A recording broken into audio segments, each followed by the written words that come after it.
clown virgins, clown virgins. We're getting together to make the world better. Clown virgins, clown virgins. We'll make you laugh and play, we'll take your blues away.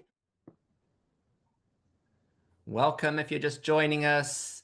This is the Clown and Theatre panel. Daniel Stein. It's so nice to have see your voice. And there you are.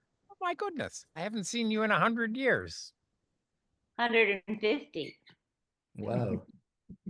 Hi, You guys- Angela. Deb Rich. It's so nice to see old friends. Gosh, that's fun. Hi, Deborah. Hello. It's like a reunion, Hi, right? Magdalena. Reunion. Hi, Aitor. Hi, Lee. Hi, Hi. Daniel. I haven't seen you since And Adam. Antique Arts in the 80s. Whoa. That was hundreds of years ago. That was like another world, another time. Hey, Deborah, I'm in London in July. You want to come over, don't you? Yeah. Let's talk about the date. I'm around.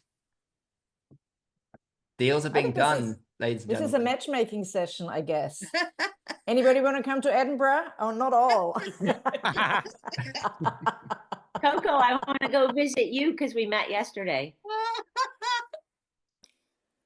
All right, everybody. Thank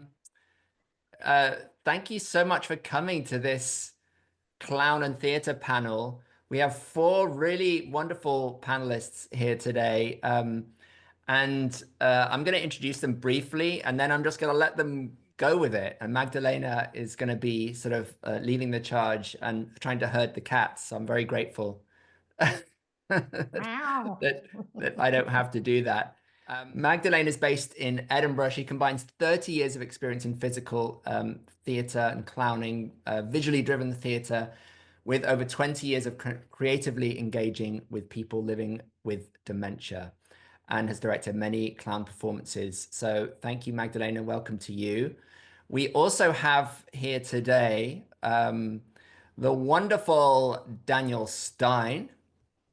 Daniel is based in California, and his solo performances have toured in more than 30 countries, as well as theaters such as the Kennedy Center, Lincoln Center in the US. He's taught masterclasses throughout the world, including at the Juilliard School of Drama, New York Institute of Dramatic Arts in Tokyo, received a bunch of grants and awards, and is a generally amazing and much sought after teacher. We also have with us today the fantastic Lee Delong. Welcome, Lee. Thank you so much for being here. Lee is an French actress, director, clown teacher, and writer whose career spans multiple continents and nearly 5 decades. She's worked extensively with the company Triko Cirkus Teatar in Zagreb for more than 12 years, and is credited absolutely with justification with bringing clown to the Balkans. Lee has recently written and directed a 9-clown, 2-musician deconstruction of Romeo and Juliet for the National Theatre of Sarajevo, and has directed a lot of other shows recently as well, which we're going to hear about shortly. And then finally, we have the inimitable Aitor Basauri, who is looking intellectual today. Aitor is a joint artistic director of the acclaimed physical comedy ensemble Spymonkey, and is also visiting tutor at the École Philippe Gaulier in Paris and Cirque du Soleil's Cirque du Monde Foundation in Las Vegas, and is a very, very busy individual. Has just finished teaching a workshop on surfing and clowning. Surfing in the morning and clowning in the afternoons, which sounds like it was a dream. Thank you all so much for being here. I'm going to unspotlight myself, remove myself from the stage, and hand over to Magdalena. So I'm the moderator of this session, which really just means that I will try and run this with informed flexibility, which some people call winging it. But I think informed flexibility, or as Barnaby said earlier, agility will be the way to go. We had a little online chat, and what we thought we would offer to you would be that each one of us would speak for a maximum of 10 minutes. about our background and what brought us here and our theater and clowning experience. And then open up to some questions, some of which we have already come up with, and some questions also from you, but also some of the questions which might arise just from speaking. So hopefully this will give us, you know, a kind of nice conversation between the panel members. And yeah, well, there you go. Without further ado, I'm going to hand over to Daniel Stein, who I've only met about 10 minutes ago. So we are friends for a long time now.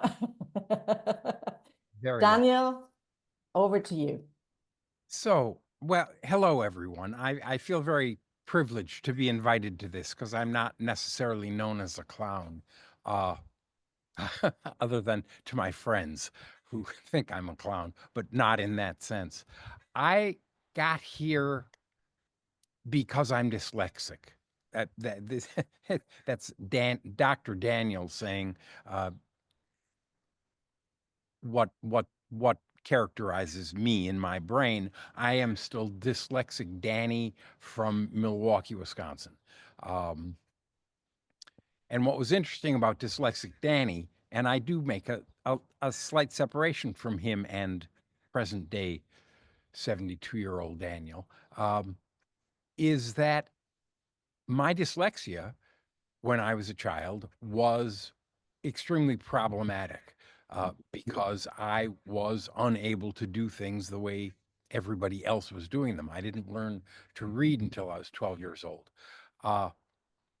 And so I found workarounds in order to, if you will, stay in the game. At a certain point, without going into a long story, I was asked by Carnegie Mellon University to come study acting with them prior to me finishing high school,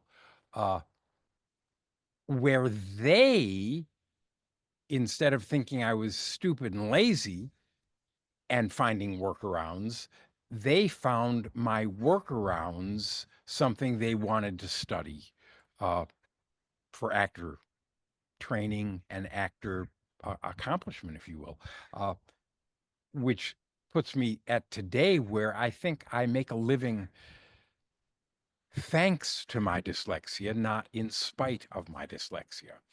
I don't look the world the way many people do because that doesn't work for me. I look at things from a very other, it seems, perspective. And so my workarounds are considered, quote unquote, creative. And so that said, I come to the work these days. I was a student of Etienne de Cruz, which immediately makes everybody's sphincters squeeze because there's a sense of formality, and I haven't given up on the technique, but I have given up on the formality because I don't think it is useful for students to think there is a way to do anything. Lots of ways to do almost everything.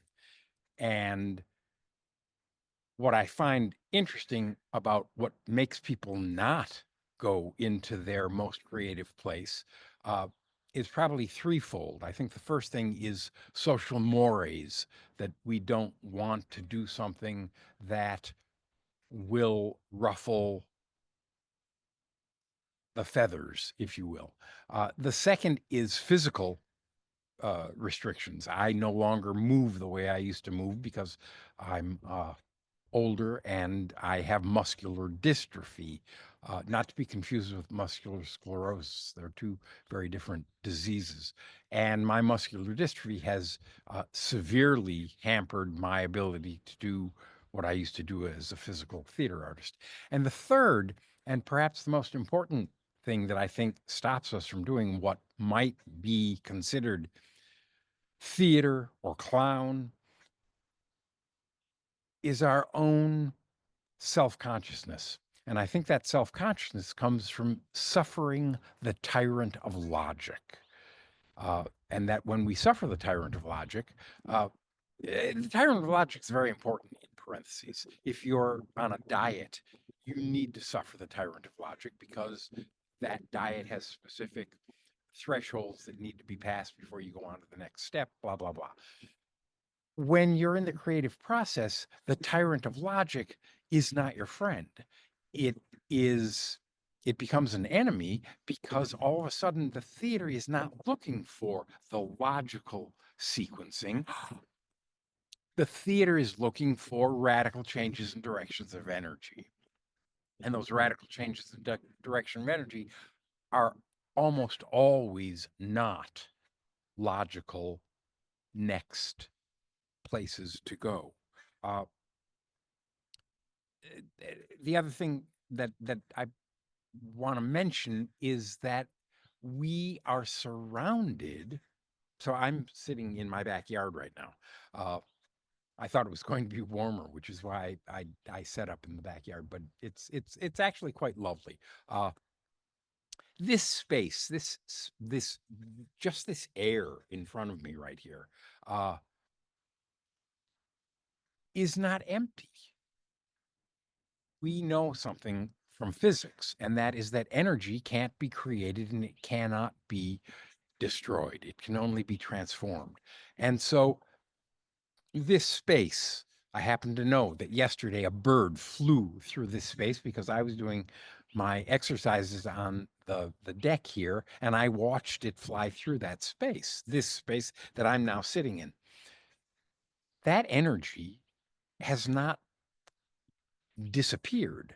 It is still there. And I honestly believe that as an actor or as a theater maker, I'm constantly dealing with this space in a very tactile way because it's not empty. It is full of idea.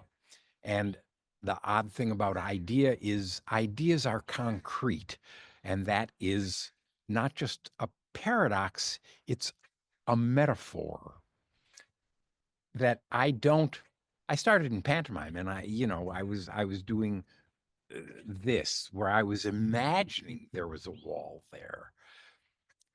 I don't need to imagine there's a wall there. There is an idea there, and that I can touch that idea and then push away from that idea in a very concrete way. And in so doing, find a way to make theater alive for an audience. I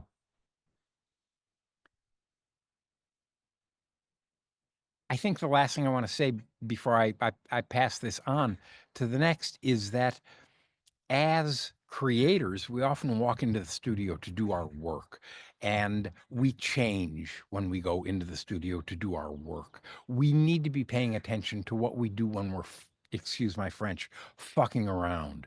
Because when we're fucking around, we find things that we discount because they didn't come to us while we were working. And I think that's unfortunate because what we find in the world around us when we're just screwing around, when we're playing with our cat, or when we're playing with our sister's baby, or we're whatever, we become these authentic clown characters. And I think authenticity is the key to the whole palace, if you will.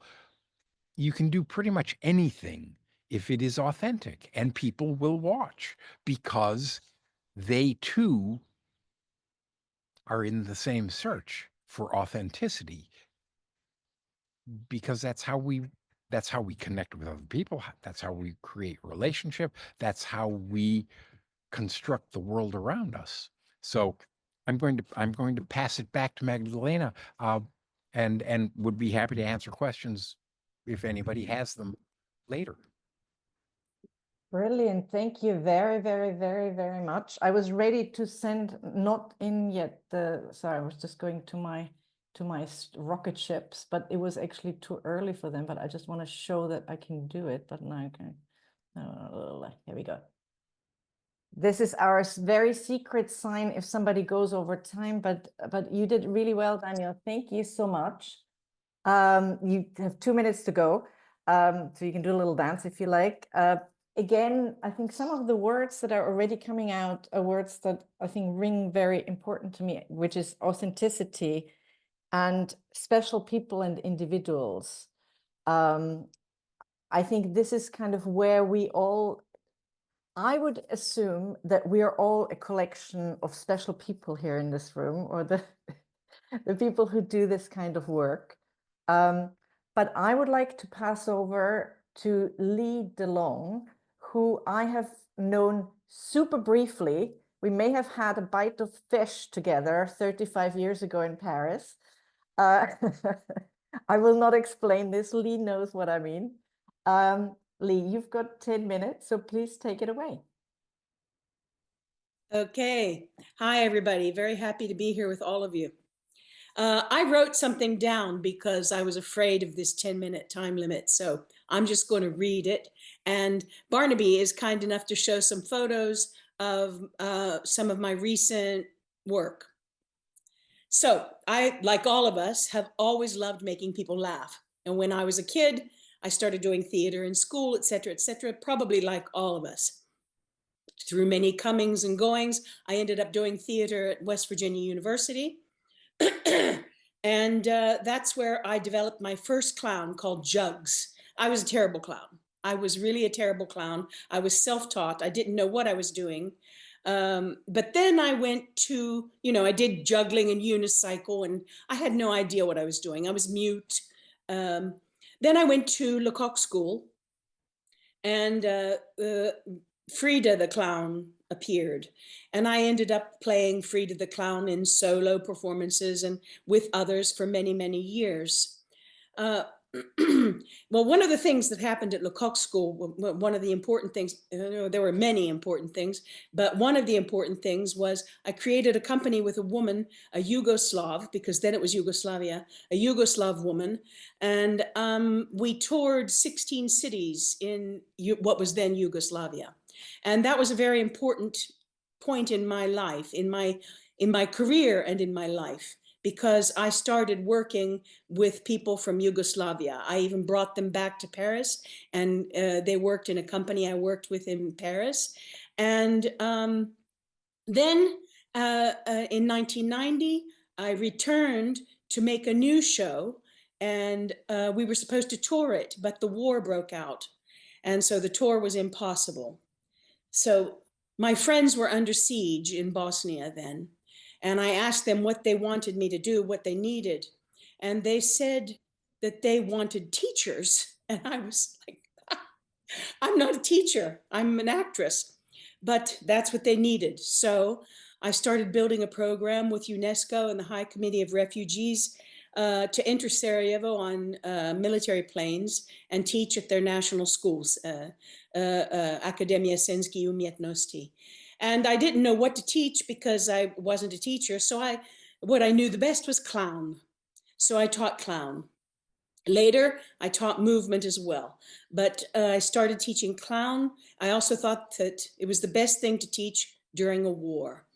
And at the end of the war, I created a show with the graduating students called Macbeth, which was a clown deconstruction of Macbeth.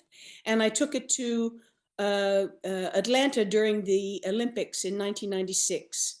So that was a very big, important step for me, that whole period. Now I'll speak a little bit about my relationship with Triko Cirkus Teatar, because Eva Peter Dragan is a very important person in my life. She came to one of my workshops in Mostar, and then she started bringing me to Zagreb. And I was teaching and teaching and teaching. I was teaching there so much that there was a group of people in Zagreb who suddenly had taken my class, 10 times. I said, enough of this, let's make a show. So we did, and the result was Slavoj, Nightingale. And we won, Triko Cirkus Teatar won the best independent theater company award that year, which really gave them a boost. and just it changed the game for Triko, and that was really great. And now look what's happened. You know, Eva has created this incredible festival, Zagreb Clown Festival, this tiny little festival, but she has had everyone come there. Django Edwards, David Shiner, Bill Irwin, John Towson, Gardy Hooter. Yeah, it's amazing. These little chain links that link up. So anyway, last year, I created Romeo and Juliet for the National Theatre in Sarajevo, and that has been the longest, hardest battle of my life, to get the theater establishment in the Balkans to understand the importance of clown. And Romeo and Juliet is the culmination of that very steady work. Like Barnaby said earlier, it's a 9-clown, 2-musician show. And it plays once a month on the national stage. This for me is one of the greatest victories of my life. Well, that's a show I did recently with Eva, with Triko Cirkus Teatar. And that's Eva on the right. You can just go through them. You don't have to wait for me. So my clowns either play their own music, or there are 2 musicians or more musicians if I can afford it. There's always live music on stage, and the musicians always are part of what's going on. I work also with mask, as you can see. So I'll talk a little bit about how I work. Every performance, of course, is different. And it's, you know, how much time do I have? Do I know the clowns? What level of clowning do they have? I always start with a story that I usually keep secret for a little while. If the clowns are experienced and there's time, I create characters of the play specifically for their clown. Then I give them themes for improvisations, which they do, and I rewrite and they redo, and that process continues until a shape appears for the scene, which always then has to be remanipulated to create a real dramaturgy. I'm writing the whole time to find that dramaturgy, as I learned from the late, great Alain Gautret, which he always talked about, from the page to the stage, to the page, to the stage, from the page to the stage. And that is the method that I use a lot. I find that this problem with so-called devised work often looks just like that. It's devised. It often seems like there are a lot of little scenes that are just linked together on a theme, and it doesn't have that organic build and to a climax and the subsequent falling action that is necessary in a real play. So I think dramaturgy is very important, and that's why I thank my lucky stars that I have a strong theater background.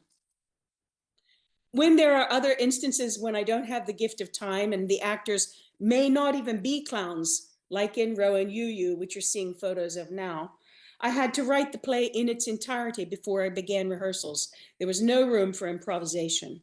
I started the rehearsal process with a week-long clown workshop audition. I wish it could have been more.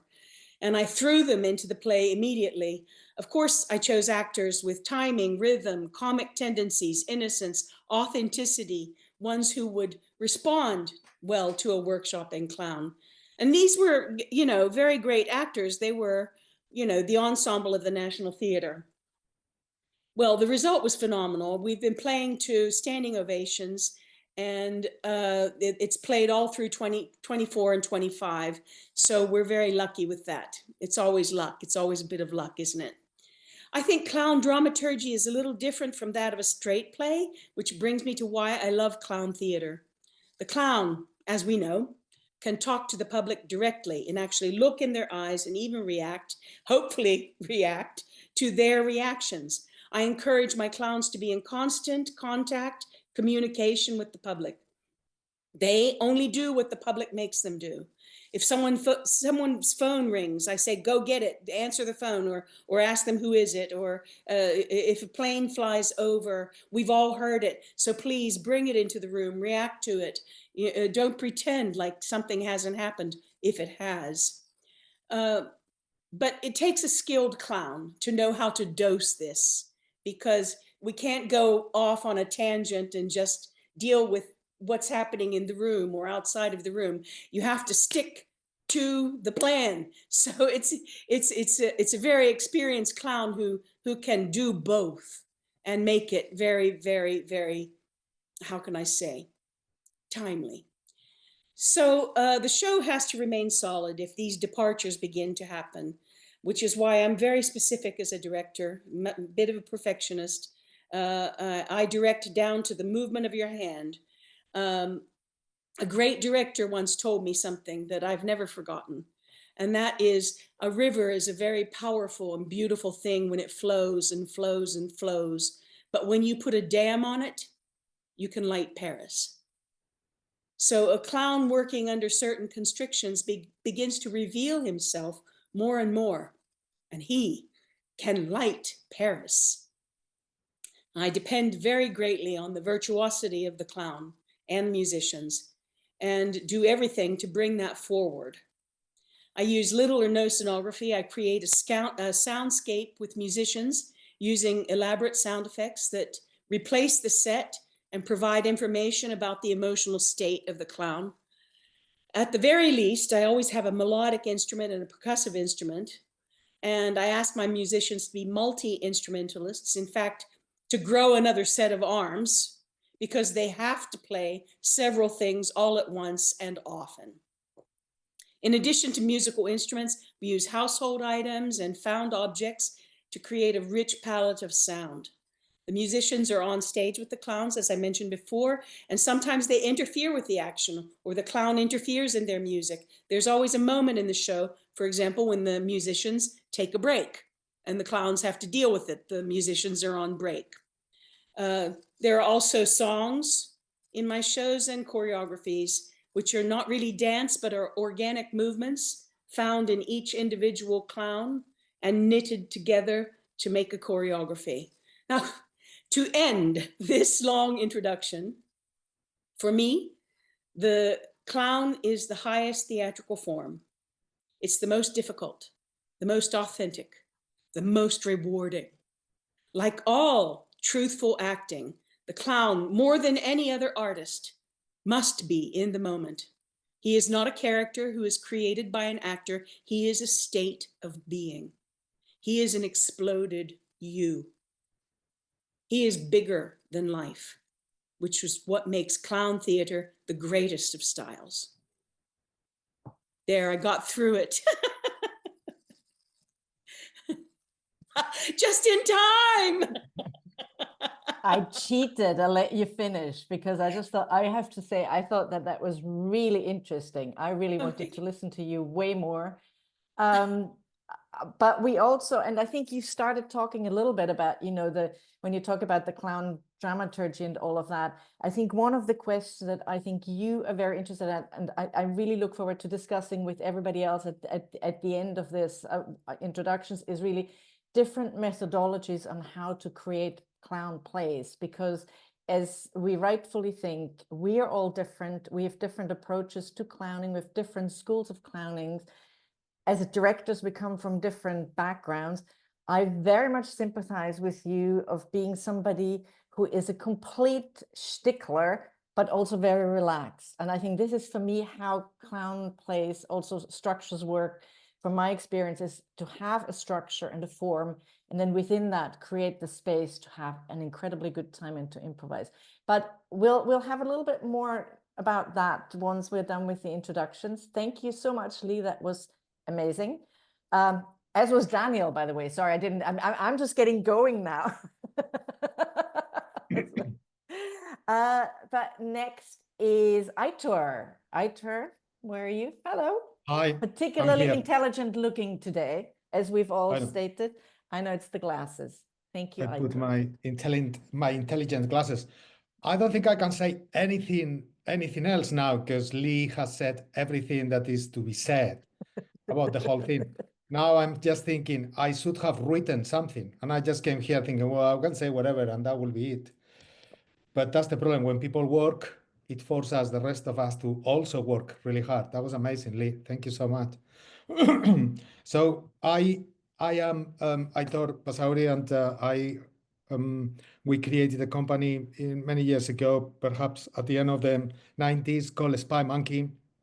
Nothing that I have done it just by myself. I've done it with 4 wonderful performers, Toby Park, Petra Massi, and Stefan Kreis. And we worked together for many years, from 1998, if I'm not mistaken, all the way until 2019, where Petra went to Vegas solo. So and then after that, our dear Stefan Kreis, one of the clown geniuses that this world has, died in a very stupid way, I must say, but he died. And that's the most important thing. We lost a fun playing partner, someone that complete us as performers on the stage. After that, due to circumstances of work, we just kept going, and now Spymonkey is Toby Park, Emily Coleman, our producer, and myself, and Petra joins sometimes, and we have a bunch of Spymonkey friends, set designer Lucy Brotheridge, writer Carl Gross, and people that we collaborate, that we feel they are part of the gang that we play with. I train with Philippe Gaulier, and of course with Josh Hooven, with Cal McChrystal, with Monica Pagnon, the usual suspects. I just did what everybody did when I was that age. And I had a lot of fun.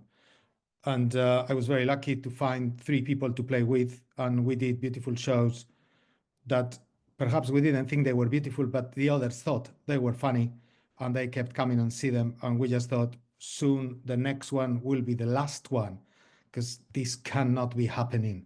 We are just a bunch of losers, and things are too good to be true.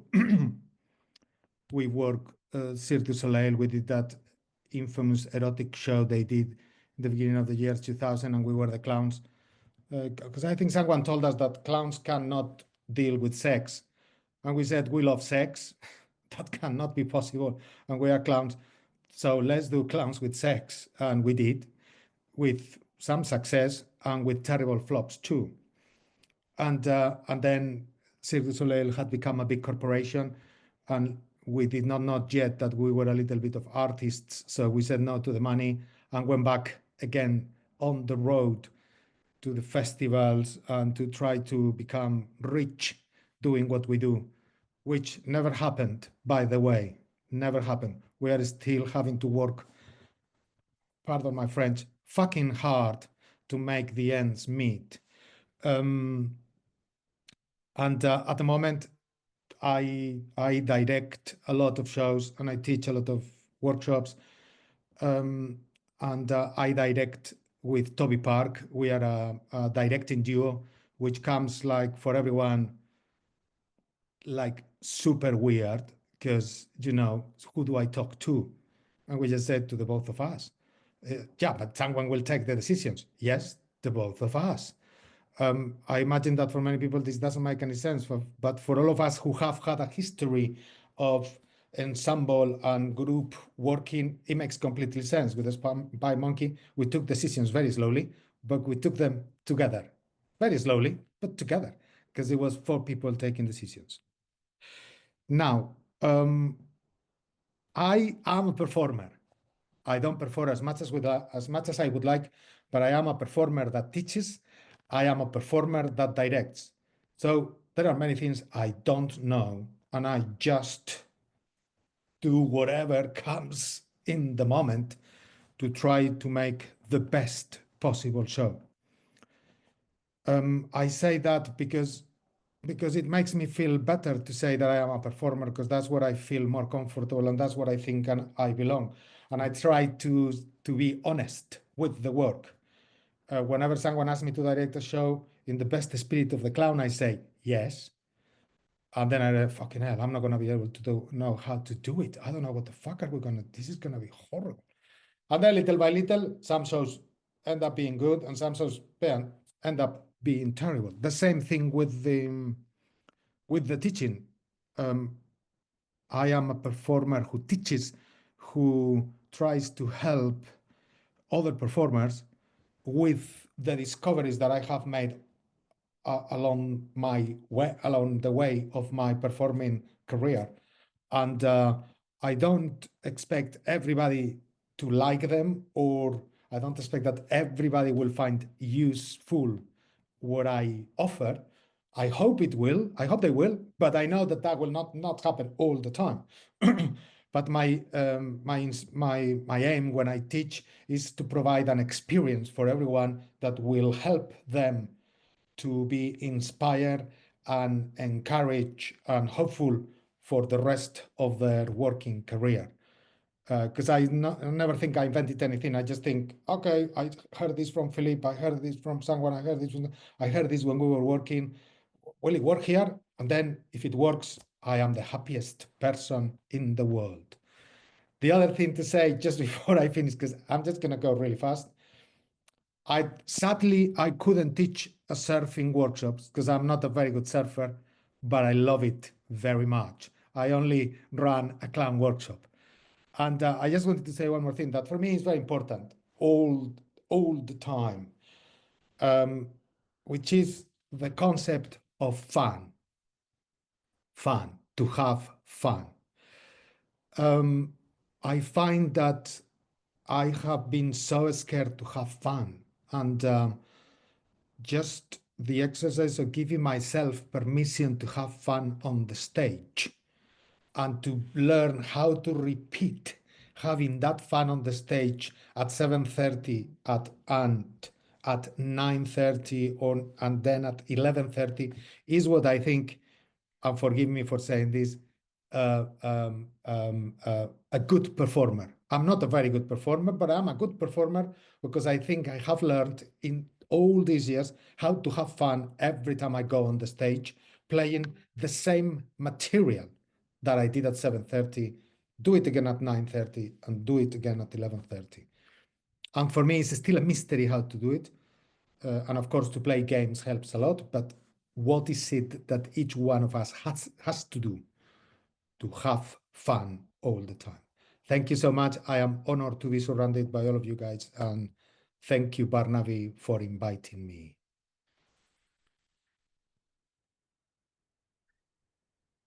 Thank you, Aitor. I can, seeing that you and I know each other quite well. Thank you firstly for thinking about Stefan, who's was a very good friend. But sure. I can sign that I've seen you many times on stage, and I've never seen you not having fun. So that is, I can say that Aitor lives what he preaches. I think maybe after the introductions, I'll do my introduction. There's hardly anything to be said right now, but hey ho. I think it might also be interesting because I've just been in Vienna. I've just seen Orpheus in the Unterwelt, which is obviously an operetta that you and Toby have directed, with some clowning in it. So we're not just talking about clowning in theater, we're also talking clowning in opera and clowning in operetta or Songspiel as it is. Anyway, so I'm gonna set myself, because I have had, oh God, that's not working. I have a timer. Oh, technology, this is fabulous. I'm setting myself a timer as I did the others, so I'm not going over. I'll probably go under anyway. So I think it's fabulous that my good friend and colleague Angela De Castro is in this space, because she and I started out with clowning together at Philippe Gaulier in, I think, 1988, 89. And like Aitor, my influences were quite a lot of them. So I started with Gaulier and Monica Pagneux, which had also a really big influence. I went to Pierre Bilon. I did work with Jos Hauben, John Wright, with Angela. So I've got a big mishkolance of influences, which I have then used to create my own mishkolance of what I teach when I teach. A lot of my teachings are compassionate clowning, which is really clowning and connecting, particularly with people living with dementia, which is my absolute passion and special background. I also teach clowning and melodrama. And I think what I'm trying to say with this is that even though I went to Paris to become a clown, I failed miserably. I was terrible. I mean, some people are terrible at it. Some people are good at it. I wanted it so badly. I just failed terribly. And I came back to Vienna as a bouffon and as a theater director, and I put clowning to the side until I didn't look at it anymore and suddenly discovered it again. I then went from theater into healthcare, back into theater, into education, and back into theater. And I think what I find fascinating is that I find clowning useful in any sort of background, and I learn from any sort of area that I am. And if I'm in theater, I take elements away back into healthcare and hospitals, and then back into theater and so forth. I think a lot about why clowning works so well with people living with dementia. And I think for me, it is because it is about individuality and because we have a lot of things in common with people living with dementia. As clowns, we have really terrible short-term memory. We forget really quickly. And this is kind of what helps us to have comic timing and have similar problems over and over again, which as clowns, we like to show people living with dementia have a strategy to usually cover it. But from my experience, and I've taught clowning to people living with dementia, when they start to have the freedom of failing, when they start to have the freedom and have no fear, as I call my workshops for people living with dementia, have no fear, then they have so much freedom and possibilities, and clowning becomes a way of living. People living with dementia, like clowns, look for love and understanding, for connections. Clowns are masters of connections, masters of nonverbal language, which is, again, where people living with dementia who often lose their language throughout their illness can hook up in. The repetition of words and actions are a gift. The pause is the greatest gift of the clown. The repetition is the second greatest gift. And the rhythm that comes with it, strong rhythms of clown characters, strong rhythms of clown play. Clowns have enhanced emotions, which make it easy for people to understand. And emotional memory next to creativity, rhythm, and humor is the thing that stays the longest for people living with dementia. So we are on an absolute winning streak with people living with dementia, because they are very often out of the norm. They have lived their lives, they have their habits, the habits change within the illness, and we as clowns with our own norms can understand that. For me, when I think of clown plays that I direct, I love obsessions. I love people, I like obsessing with a theme. So some of the themes of some of the shows that I direct is with a clean sweep. It was two men in a world of brushes and brooms, and they never got to clean up, obviously, but I think we had 140 brushes. We had By the Seat of Your Pants.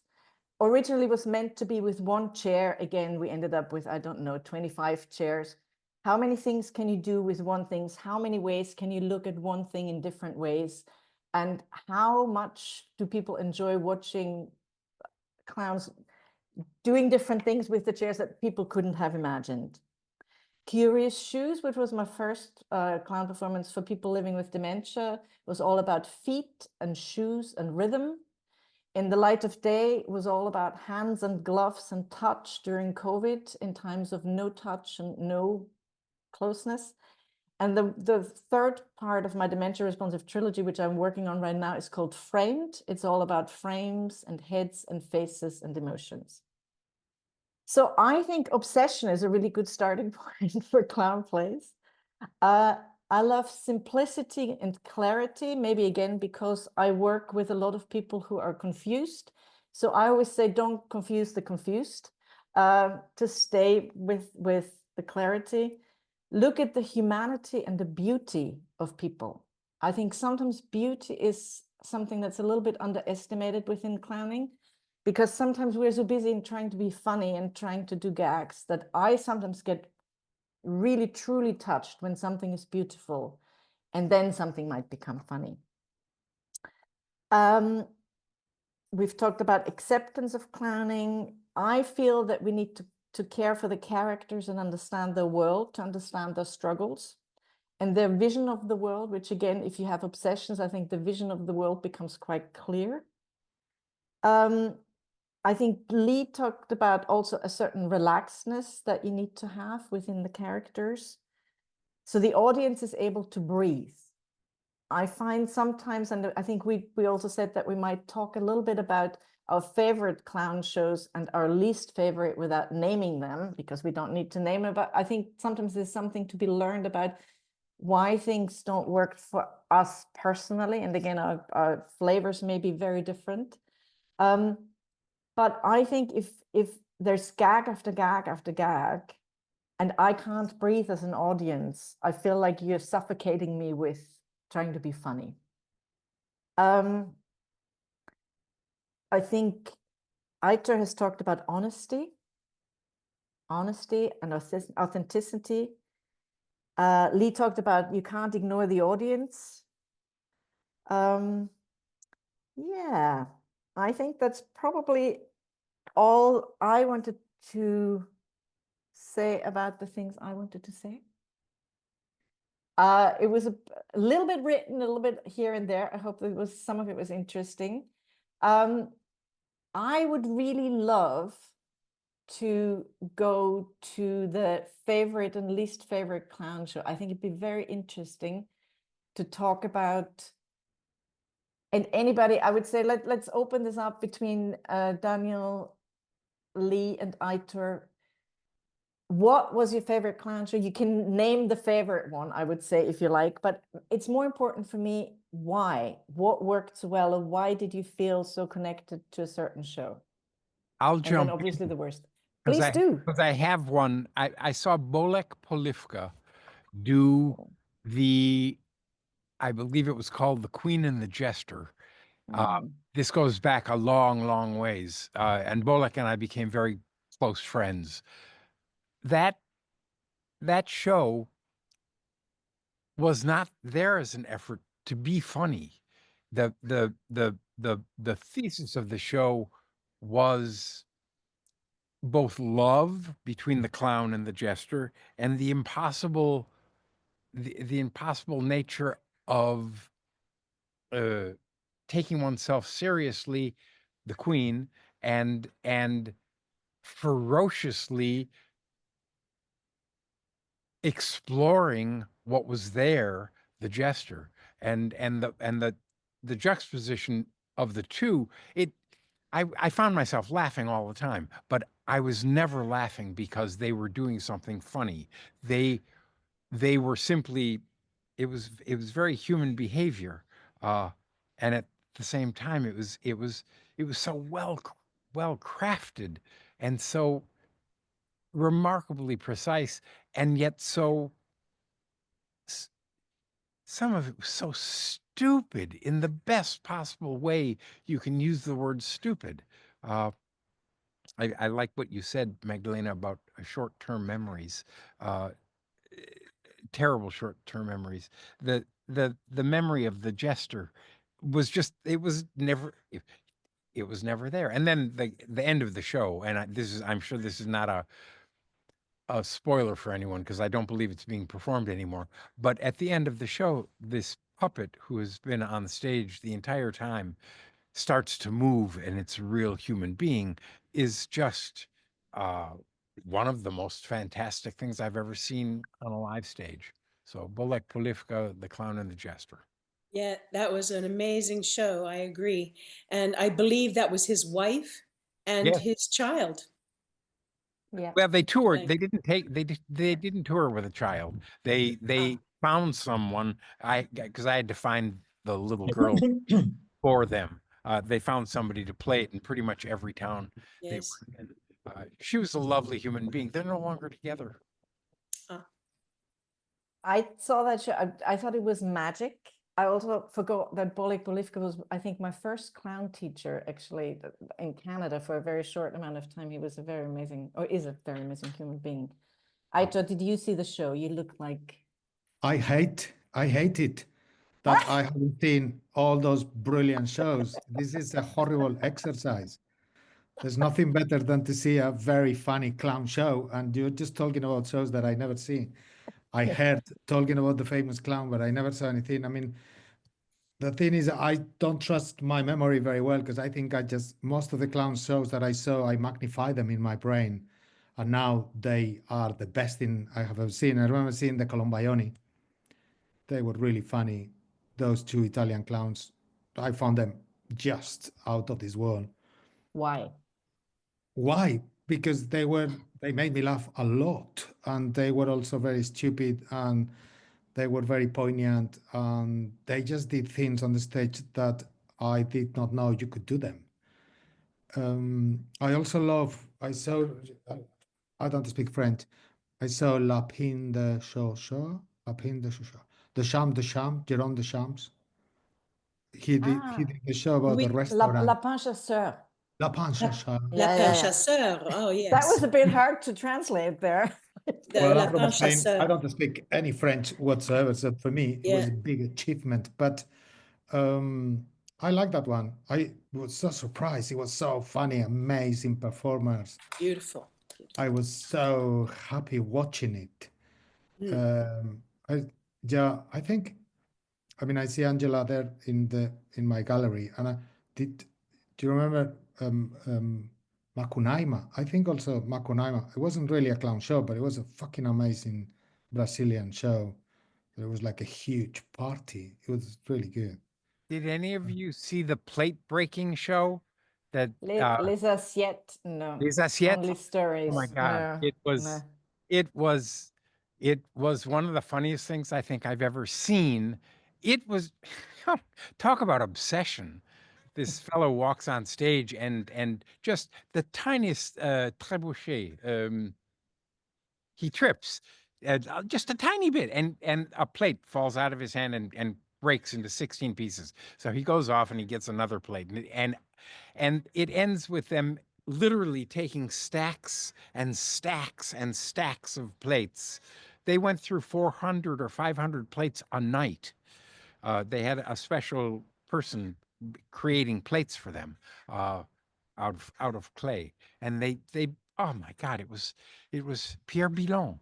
Yes, Pierre Bilon, Philippe Gaulier. exactly. Yeah. It was I saw it at the Odeon, Le Petit Odeon in Paris. It was, oh my God, it was magical. 1976, but most of you people weren't born by then. No. Lee, how about you? What was your favorite? Well, I have so many. There are so many. I mean, I loved the Jérôme Deschamps. I also loved Les Pieds dans l'eau, another Jérôme Deschamps. I was a big fan of his. I love the Polivka as well. It's absolutely incredible show. There's somebody probably you guys don't know. Her name's Julie Ferrier, and she did a one-woman show called Aujourd'hui c'est férié. Férié means it's a holiday, but her last name is Ferrier, so Aujourd'hui c'est férié. And it was without nose, but she did about 10 different characters. And it was the most touching, the most wonderfully funny, I mean, belly hurting laughter, but so very moving. I cried and laughed and cried and laughed. Julie Ferrier, she's an actress today still. And she's unfortunately not doing anything on the stage anymore. I mentioned Slava Snow Show simply because I saw it in America in 1993. And that was the first time I saw, first of all, Russian clowns, and second of all, a clown show with no words. And this became a big influence on me. So that was an important show for me. Though it's not the best show I've ever seen, it was just an important influence on me.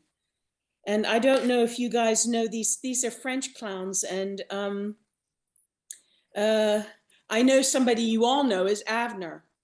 I saw his show sometime in the late 80s, and I absolutely adored him. I thought he was He was so adorable. You just wanted to hug him and run your fingers through his beard. You know, he was just so adorable. But all these French clowns, I don't know if you'll know, les chiches copains, they're great because there's a great contrast. I believe everything is legitimate if it works. Yeah. And like Fred Blin in the Les Chiches Copains, he says, oh, well, you ask him what is a clown. He says, well, somebody makes you laugh. You know, but then you talk to Arletty. And Arletty says the clown is a fragment of the universe that broke apart when you left the one and became. So everything is legitimate if it works. Arletty is a clown. Again, makes me laugh, makes me cry. Jackie Starr. I don't know if you know her. She does, she's an amazing clown. She has hair that literally touches the floor, and she's a brilliant singer. And she does this show that's, it's what are those a stewardess in a plane where everything goes wrong, and she doesn't speak. And she's amazing, absolutely amazing. Her name is Charlotte Cellieu. If you ever get a chance to see Charlotte Cellieu, go see her because she's absolutely amazing. Any show I've ever seen of hers, again. Also, I love Colette Gomet. They have a show called The One and the One. Anna Delirium and Colette Gomet. And the show is called The One and the One. And again, moving and funny. Great. It's funny that you bring up the distinction between with nose and without nose. Yes, because I work with both. Both of the shows that I was referring to were without nose, and yet so incredibly clown. Yes, of course. Of course. But I think that, I don't know how you guys feel about this, but when you put the nose on, for me, it removes the past and the future. When you put the nose on, there is no past, there is no future. And, you know, for example, a clown with a nose on can't say, when I was a little girl, because he always was. He just is. He never, she was a little girl, you know, when I was a little girl, when I was a little boy. A clown with a nose can't really do that. At least this is the way I work. So if I take the nose off, then you have the notion of past and future. And so it depends on your usage a lot. It also depends on the clown. There are some clowns who cannot clown without their nose. Arletty cannot do the voice of Arletty unless she has her makeup on. And then she cannot do her own voice. She cannot do the voice of Catherine Germaine if she doesn't have, if she has her makeup on. Am I being clear? I'm a little muddy, but. No, absolutely.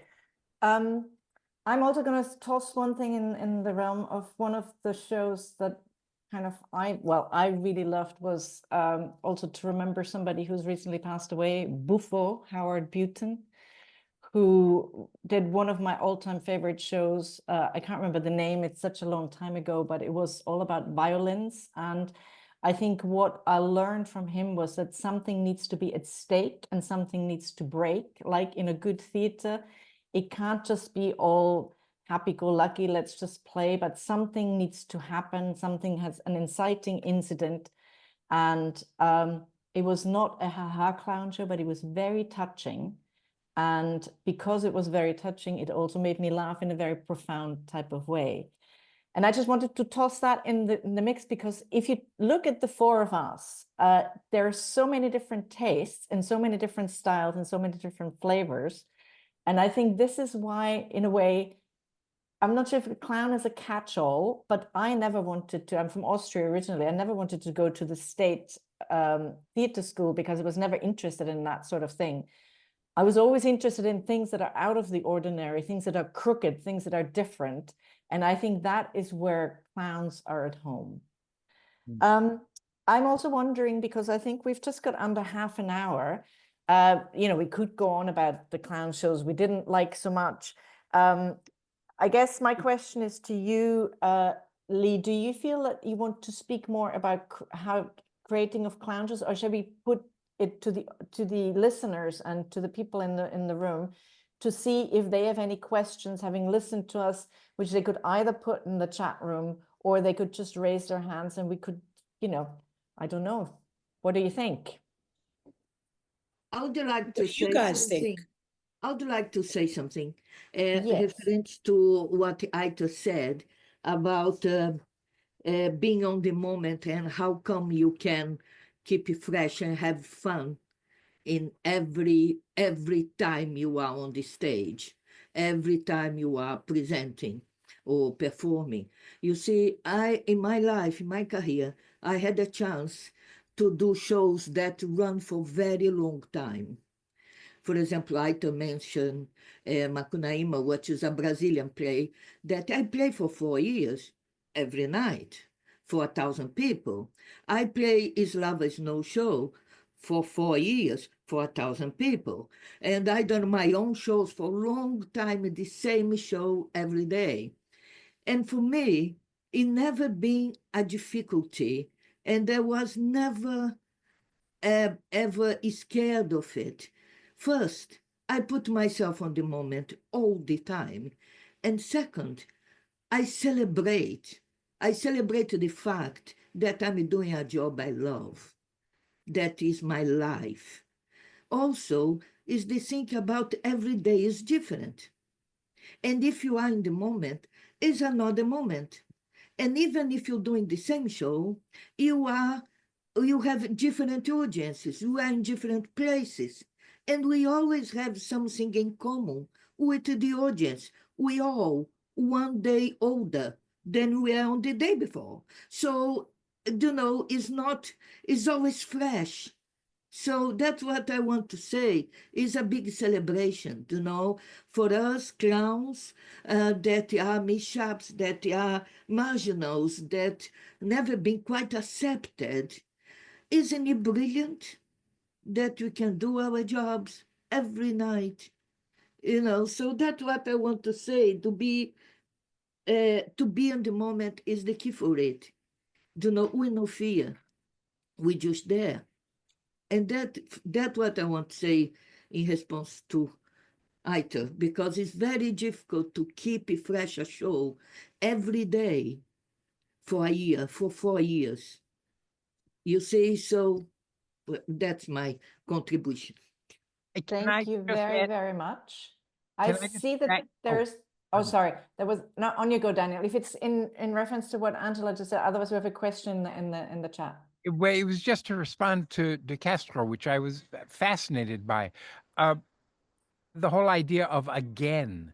There is no such thing as again. You do it, and then you come back, and the next day you do it. And when people try to do it again is where it becomes problematic. Yeah, that's the problem. It's never again. But you kind of, sorry, I said the wrong word. But we keep doing. Every day is new. It's fresh every day.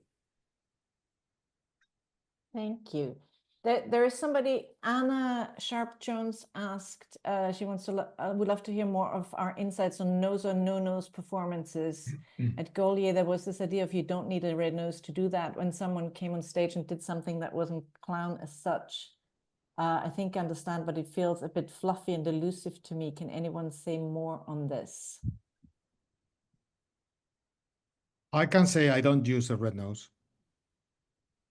And never have. It's just a question of taste for me. I understand that is a beautiful tool, and I laugh a lot seeing clowns with a red nose, but I decided not to use it, and we have never used it with the Spymonkey. I suppose there is this idea where, like Angela says, we have our own words that help us to describe what we do in the best possible way, mainly for us. And then if it helps for others people, it's great. But we find ourselves with no red noses, and we were happy. Do you know what I'm saying? For us, not having a red nose makes us freer. Now you could say, "Oh, but you are not clowns." Okay. No. Do you know what I'm saying? You are No. clowns. You are clowns. I really feel strongly that you can do clown with nose. There's clown with nose. There's clown without nose. There's clown in demi mask. There's there's clown everywhere. Sure. I agree with it's you. just there are the noses or the masks bring a different element that can constrict and reveal new things. I teach always with the red nose, always, but I don't always use it in shows. Sure. But I connect it with this question of past and future.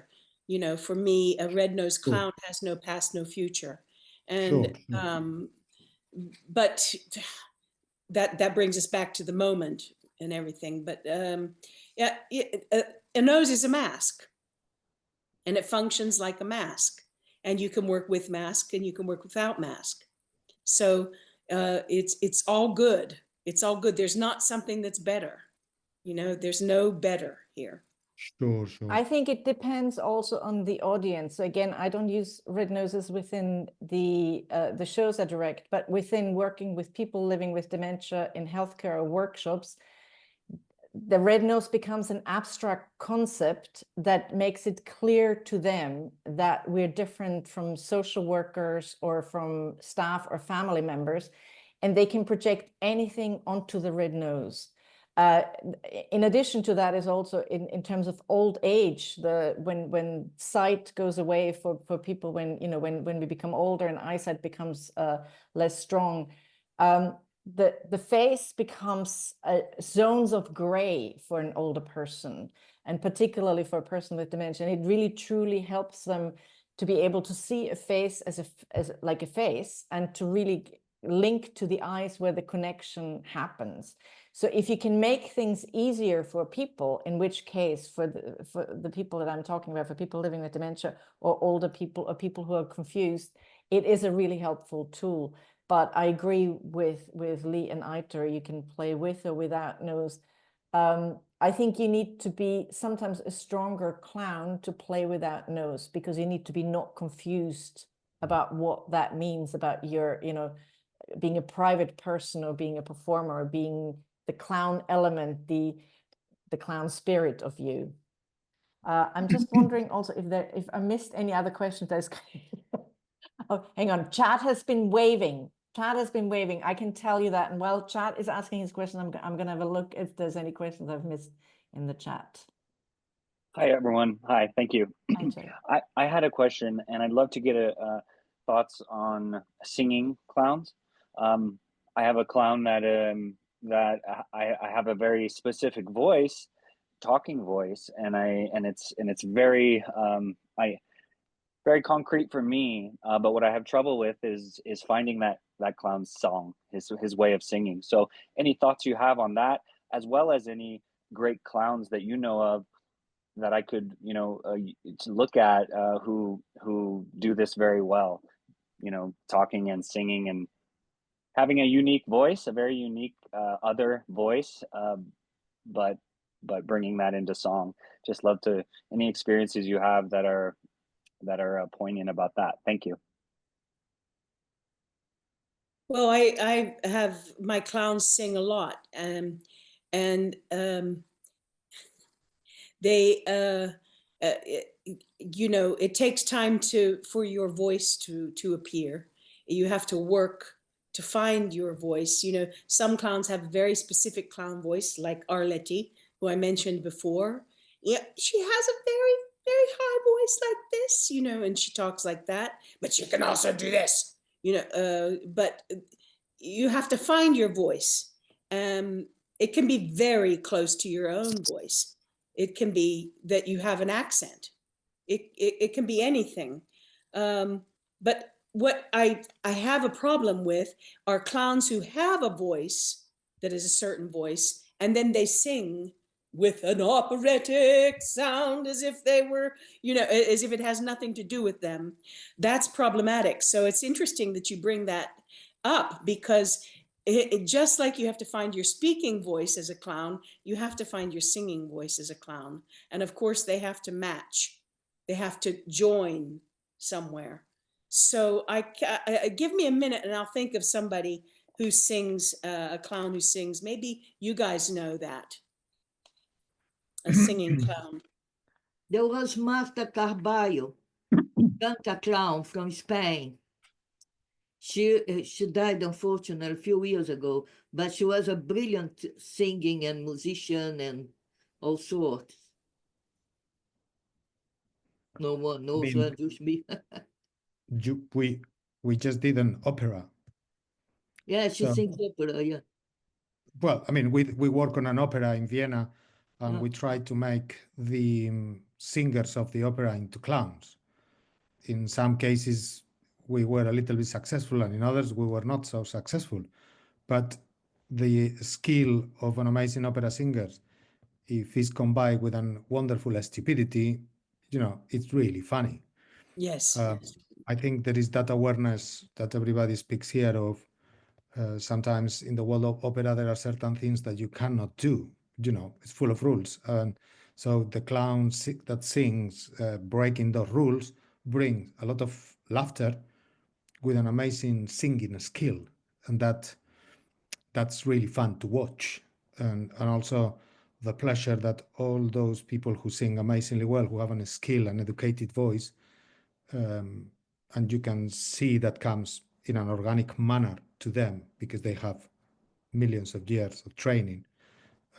It creates wonderful moments of laughter, but also wonderful moments of beauty. But, you know, it's difficult. I don't have an answer. Oh, Daniel, you go ahead. Pierre Trafic, an Argentinian clown who I used to see a lot in Europe, it wasn't song, but he had a doll on stage with him who he used to talk to, and he never addressed her in a speaking tone. It was always, and he was usually, it was funny because Aitor mentioned sex and clown, and this was a very, very sexually specific. Some people might even have called it crude at the time. I thought it was hysterical. And he was talking to the doll and saying to her, "Open your legs," and which is, it was hysterical. People literally were screaming in laughter, including me. And it was always it was singing, but it was not singing to be sung. It was singing to be other than speaking. But you should check out Pierre Trafic if the other folks on this call do not know that name. I don't know if he's still performing.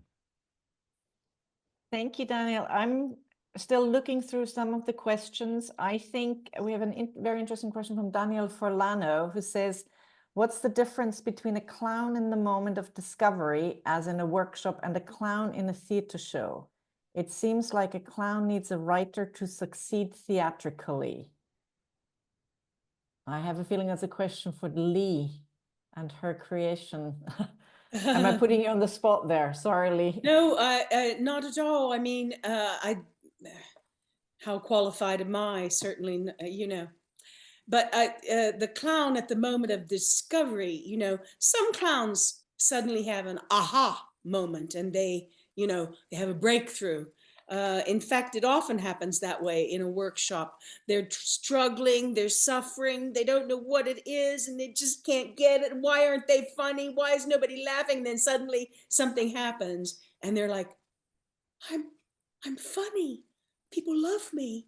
And so they do have aha moments. How is that different from performance? It's not. Because you always have to have an aha. It's a constant series of ahas because you're constantly discovering. So once you find that muscle, then you have to work that muscle so that you can do it, like De Castro said, for 4 years. It's a muscle that you need to work, and you know where it is, and you know how to put yourself in that state. So there's no difference between discovering your clown and playing your clown for 4 years. It's always a discovery. It's the muscle of fun. Yes, it's fun. It's a lot of fun. Fun muscle, right? The muscle of fun. It's a muscle, fun muscle. You touch your fun muscle and find it. There is also a question from Chico. Can you Can I explain say a little bit? just one thing? Sorry, just want to say for one sure. thing to that thing of the that Daniel was asking. I think all of us clowns also are a little bit writers and directors at the same time, because when you are improvising, you kind of have to have your antenna out, trying to remember what was the material that worked, and then use that technique to make it into the writing of the show, and being able to repeat it. So, I mean, it's good to have a writer, because then things are easier, but you also sometimes have to tell to the writer, that was funny. They laugh. So put it in the script. Do you know what I'm saying? I think. Absolutely. I completely agree. There is a question from Chico, as I said, can you explain a little bit the difference between a theater and a circus clown? I'm not a specialist in circus clowns. It was actually a question before Daniel Forlanos, which I must have skipped. People like Charlie Ribble and Popov used noses, but now there are more clowns in circus without it, and they're more physical. I know nothing about that, I have to say. Hands up. Well, I mean, I work at Circus Kini in Switzerland, one season. I mean, the space is very original, but and very often it's a question of words. I think the level of play of the clown, maybe you don't tell very sophisticated stories necessarily, though I think you can, but traditionally the stories are much simpler. And I don't mean that as something bad. Also, when you play at the circus, you play in a round, and that also generates a different kind of physicality, and you play much bigger.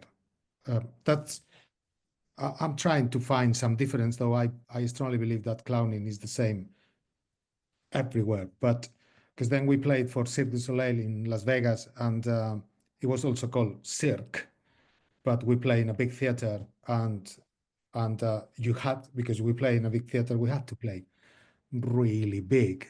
If anything, I have observed how all these beautiful clown numbers, that the Fratellini, the Colombaglioni, and all these French and Italian families that created the numbers, who are 400 and 500 years old, and who hold all that tradition, when played well, they are as funny as 400 years ago.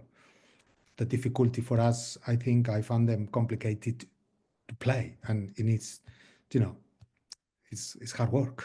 I don't know. It's because I think it's a little bit apart from our in the moment, and perhaps we clowns now work with the themes and the materials of our moment. Sometimes to go into those 500-year-old numbers, it becomes complicated for us. But I think they're absolutely wonderful. I mean, really brilliant. I don't know if that helps. Sorry, my offer there. Thank you, Aitor. Is there any other questions in the room? We've got about just under 10 minutes left. We could dive into something, so either feel free to raise your hand, or chat has another question. Feel free to unmute. Hi, yes, thanks.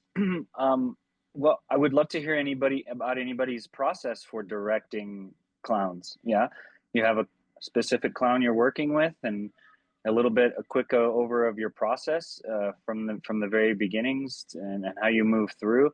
timeline maybe, and just how much time you spend together in the room and how much time maybe you spend apart, just sharing notes.